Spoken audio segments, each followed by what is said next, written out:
Replace me with Kobe with Shaq. I don't win a championship. You don't think I could carry the Lakers to a championship? Like, I've never had the opportunity. Tmac just pulled off the biggest fumble of his whole post-retirement run, and he did it by coming straight at Kobe Bryant's legacy like he forgot who he was talking about. The second those comments dropped, the basketball world jumped him like a fast break gone wrong, and the smoke was instant. Former players came flying out the shadows to defend the Black Mamba, and the stuff they fired back at McGrady was straight up ruthless. This wasn't some mild disagreement. This was a public basketball beatdown. Here's the real breakdown of how Tmac got cooked for disrespecting a legend because he really sat there in retirement thinking it was the right moment to throw shade at Kobe Bryant's name. Opinions are cool, whatever, but there's a huge difference between speaking your mind and trying to tear down greatness, especially that greatness. The moment those words slid out of Tmac's mouth, the entire NBA community went into full meltdown mode. This wasn't a lukewarm take. This was a full-scale attack on one of the most beloved icons the game has ever seen, and McGrady somehow thought he could get away with it. And then the plot twisted even harder. Every time he ever said something to me, man, was when his last game in LA. I think we played him the last time in LA, and he said, "Yo, bro, I appreciate all the battles." He was like, man, he said in my ear, "You one of the toughest defenders I ever played against." He was like, "You're not the toughest." He was like, "But I got something for you." I think I asked him for the jersey. I was like, "Let me get the jersey." Once the backlash smacked him harder than a prime Shaq dunk, McGrady tried to clarify what he meant, except his clarification made everything look way worse. It was like he doubled down without meaning to. Players, stars, analysts, everybody came swinging back in defense of the Black Mamba, and the message was loud and clear. Don't disrespect Kobe. Not now, not ever. Make sure you hit that subscribe button for more wild NBA breakdowns. A former player straight up shredded McGrady's whole argument, and honestly, he had it coming. Tmac keeps acting like Kobe was just another hooper, when everyone knows Kobe wasn't playing basketball. He was basketball, the competition, the obsession, the grind, the perfection. The man lived that every single day. Tracy McGrady during that run, I don't think he was. In 2002? I don't think he was as good as Bryant. You know, guys out here talking crazy about Bean right now. Yeah, you know, man. like all of a sudden, you know, it's what they could have done. I don't like and, you know, Bean I don't like the injury around the energy around it. Yeah, and, man. I saw you made a post, man, and it kind of took off, man. What's your feeling on that? I just don't like because none of this weird talk was going on while he was here. And I also think I want to also say something else, like I work for ESPN, I work for Fox, some of these big machines. When you have people talking about the greatness of players, it's not that I don't respect it, I just don't go by it. And let's keep it real for a second. Where was Tracy McGrady when Kobe was dragging squads to championships? Where was Tmac when Kobe dropped 81 like it was a casual Wednesday night? He was at home watching like the rest of us because his teams were getting bounced before the playoffs even got interesting. Here's the wake-up call Tmac clearly needs. Kobe Bryant walked into the NBA straight out of high school in '96. An 18-year-old kid from Philly who had the nerve to believe he could hang with grown, seasoned pros. Because in 15 or 20 years, I don't want to be sitting somewhere talking about what I could have done. You're already ahead of the game. This shit bothers the shit out of me. That's it. Like, You have Kobe Mamba was mentality. better than Tmac because he wanted to be better than Tmac. And he didn't just hang, he took over. But that's what separates legends from good players. Kobe's path wasn't sunshine all the way. He had rough stretches, failures, and moments that would have made weaker players walk away. Remember the early 2000s when people questioned if he could win without Shaq? That was the moment Kobe's true identity erupted. He didn't start whining, didn't point fingers, didn't start throwing shade at other players' legacies just to stay relevant. He tightened the sneakers, locked in, and let his game talk louder than any interview ever could. Subscribe for more wild NBA breakdowns. Kobe didn't complain. He went straight back to work. I felt like if I was put in that position to win a championship, I damn sure would show up and do what I do in the playoffs to elevate my team to that level.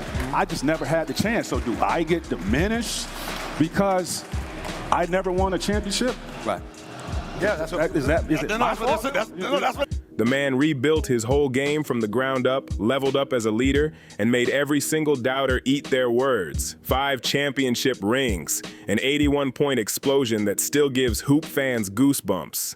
An MVP, 2 finals MVPs, 18 all-star nods, and even that doesn't capture what made him different. It was that Mamba mentality, the way he treated every game like it was a fight for survival. That mindset turned him into something rare, something players still try to copy today.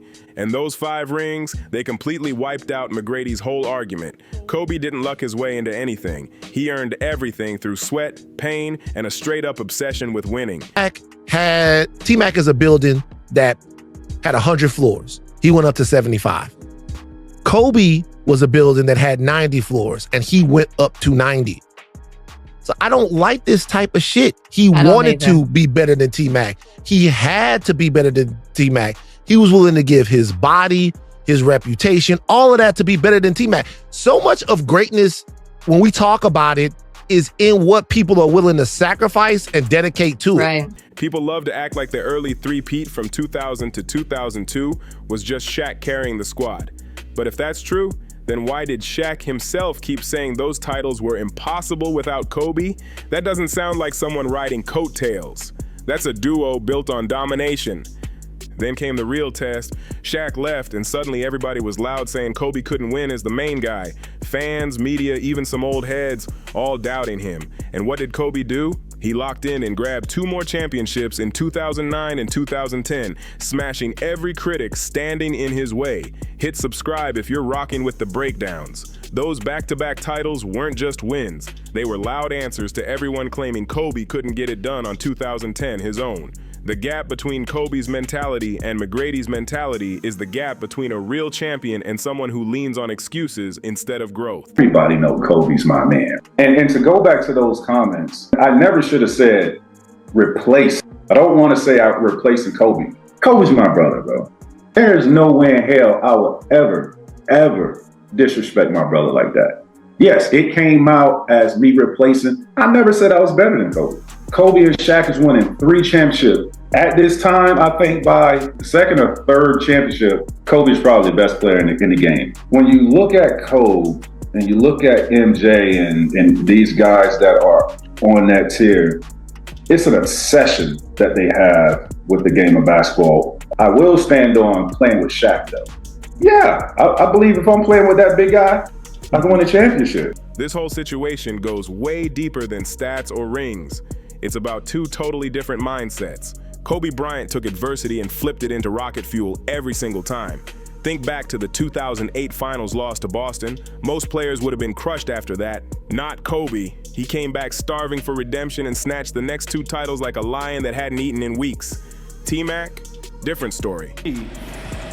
We have too many talented players that come through this league that are championship worthy.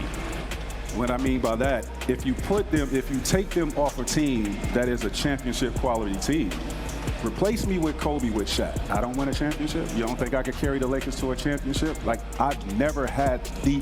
When adversity showed up, he didn't turn it into motivation. He started tossing shade at other people's achievements instead of stacking his own. And yeah, McGrady was talented, super talented. But talent without rings, without that killer mindset, without that I refuse to lose drive, that's wasted potential, plain and simple. The Black Mamba, I mean, man, deadly. He was just, to me, one of the greatest ball players I've ever seen to play basketball. His quickness and agility and ability to get his jump shot off from anywhere, you had to respect that. He was an issue for the defense. What makes this whole thing even wilder is the contrast. Kobe Bryant spent his entire career uplifting the game, inspiring players everywhere, and showing the world what true commitment looks like. Meanwhile, McGrady is chilling in retirement, taking shots at a legacy he could never match. It's honestly sad. Now let's hit the cold, clean numbers, because numbers don't lie. Don't play favorites, and don't pick sides. Tracy McGrady's career averages: 19.6 points, 5.6 rebounds, 4.4 assists. Solid, no doubt. Kobe Bryant's 25 points, 5.2 rebounds, 4.7 assists, already better across the board, but that's not even the part that hurts the most. Hit subscribe for more breakdowns. Here's where things get straight up painful for McGrady's whole argument: the playoffs. Kobe suited up for 220 playoff games and walked away with 5 championship rings. McGrady, he played 47 playoff games and didn't escape the first round until he linked up with other stars later on as a role player. And even then, he wasn't the reason for the run. And even those numbers still don't paint the whole picture.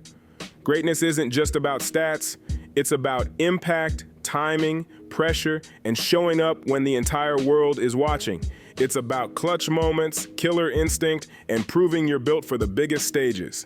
Think about Game 6 of the 2010 Finals. Kobe grabbed 15 rebounds as a guard in a do-or-die game. That's not just talent. That's championship DNA hitting maximum power. That's someone willing to sacrifice his body just to drag his team one step closer to the trophy. And this brings us right to the real core of the debate. What actually defines a legacy? Is it flashy stats, a couple hot seasons? Or is it the ability to rise when everything is on the line? To lift your squad when the stakes are sky high? McGrady had some wild moments. No one's denying that. His scoring bursts were unreal at times. But moments don't create legends. Consistency does. Rings do. The ability to deliver under pressure does. And that's the part McGrady completely ignored in his comments. Kobe wasn't handed anything. He earned everything through grind, sacrifice, and a mentality almost nobody else in the league could match. Tmac had some good teams. Not really in Orlando, but in Houston, we're talking about. Yeah, for sure. Meta, Yao, when Yao was on the court, Shane Battier. There were guys there with him. And he just didn't do what Kobe did to get to where Kobe was. Subscribe if you're rocking with the real NBA talk. Kobe earned every bit of his success, every accolade, every ring, every ounce of respect through insane dedication. The 4 a.m. workouts, the endless film sessions, the way he pushed teammates so hard it sparked arguments. That wasn't arrogance, that was championship DNA in full effect. That was a dude who knew good enough was the enemy of greatness. Meanwhile, what's McGrady's lasting stamp on the game? What moment can people point to where he lifted a team to another level or shifted the sport forward? Yeah, that silence you're hearing, that's the whole problem. The basketball world's reaction to McGrady's comments couldn't be clearer. He crossed a huge line. This wasn't just about protecting Kobe the player, it was about protecting everything Kobe stood for in the sport. And you can hear the passion in people's voices. These folks aren't just defending some old teammate or rival, they're defending a standard, a blueprint for excellence that Kobe embodied his entire legendary career. The wildest part? Players from every era, every team, every background jumped to defend Kobe. Why? Because real greatness recognizes real greatness. And anyone who actually understands basketball knows exactly what Kobe meant to the game. Even players who went to war with Kobe, who battled him for championships, who hated seeing him on the other side of the court, even they respect what he accomplished. Hit that subscribe button if you want more fire NBA breakdowns. They all recognize Kobe's greatness instantly. No hesitation, no debate. Because when you're out there under those lights, when the pressure feels like it's crushing you, when winning is the only thing that matters, you can't fake respect for the ones who delivered in those moments. This whole controversy exposes something way deeper than a couple ex-players arguing. Just what he did for the culture of basketball for so many years, and not only that, but for the world.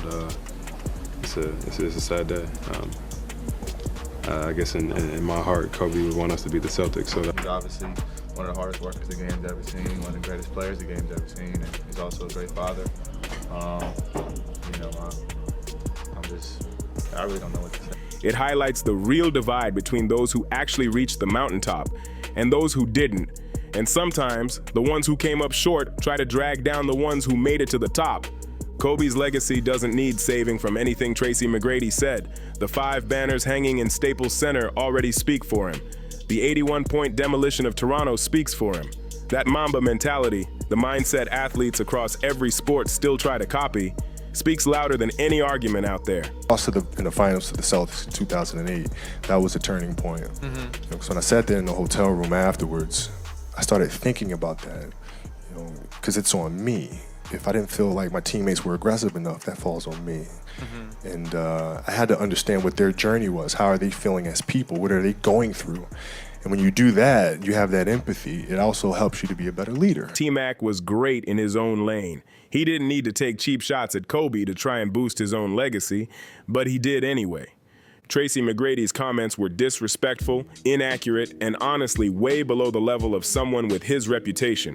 So the backlash wasn't surprising, it was deserved, and it was needed. Kobe Bryant's legacy doesn't need approval from McGrady or anyone else walking this earth. It stands tall on its own. 5 rings, countless clutch moments, and a standard of greatness that still motivates players today. Make sure you subscribe for more breakdowns. This whole situation is a reminder for today and every generation coming up. Real greatness isn't about dragging somebody else down. It's about leveling yourself up. It's not about excuses. It's about stepping up when it counts. It's not about what could have been. It's about doing what everybody said was impossible. It's a very simple one. And, the Mamba mentality simply means trying to be the best version of yourself. That's what the mentality means. It means every day you're trying to become better. And it's a constant quest. It's an infinite quest. Well, the passion came from the love for the game. I loved everything about it. Like the smell of the ball. You love the smell of the ball? Yes, the ball. The smell of like brand new sneakers. Like the sound the ball makes when it hits the ground. Sneakers in the gym. Yeah, the ball going through the net. Like all those things I love. And so the passion comes from that. Once you have that love, you just want to be a part of this thing all the time. Tmac had every chance to build a championship legacy of his own. He had the skills, the spotlight, the opportunity, but he didn't have that one thing Kobe lived by. That unbreakable will to win. That Mamba mindset that separates the good from the legends. And now, years later, instead of lifting up the greatness of his era, he's taking shots at it, which honestly tells you everything you need to know about the gap between these two dudes and how their careers are remembered. Kobe Bryant, champion, icon, Mamba. Case closed, no debate needed. But what do you think? Was McGrady totally out of pocket here? Or do you think he had a tiny point buried in there somewhere? Drop your take in the comments and hit that subscribe button for more basketball debates that actually matter. Keep that Mamba energy alive.